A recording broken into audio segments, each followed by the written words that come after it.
আমরা হোল দেখতে পাচ্ছি না। উনি প্রধানমন্ত্রীর পক্ষ থেকে সংসদে বক্তব্য রাখেন, উনি আমাদেরকে সংবিধানের এপাশ ওপাশ বোঝান এবং আমাদেরকে বারবার মনে করিয়ে দেন সংবিধানের বাইরে হাঁচি দেওয়াটাও গুনাহ। কিন্তু এই জিনিসটা উনি সংবিধানে কি পড়েন নাই যে একটি সরকারের দায়িত্ব যখন সে সরকারে অধিষ্ঠ হয় তখন তার নাগরিকদেরকে সম্পূর্ণ নিরাপত্তা প্রদান করা? এটা কি সংবিধানে নেই?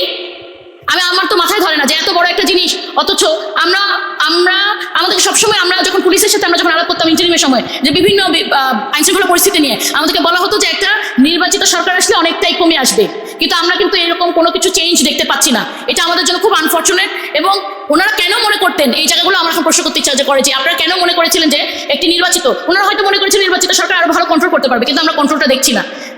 আমি আহ্বান করব যে আপনারা আপনাদের যে নির্বাচনী প্রমিসগুলো দিয়েছিলেন, আমাদেরগুলা দরকার হলে আমাদের কোনো দাবি আবদার আপনাদের মেনে নিতে হবে না, আপনারা স্রেফ আপনাদের যে প্রমিসগুলো করেছিলেন সেগুলো বাস্তবায়ন করেন, তাহলে বাংলাদেশের মানুষ সুখে থাকবে। আমাদের প্রধানমন্ত্রী তো বলেছেন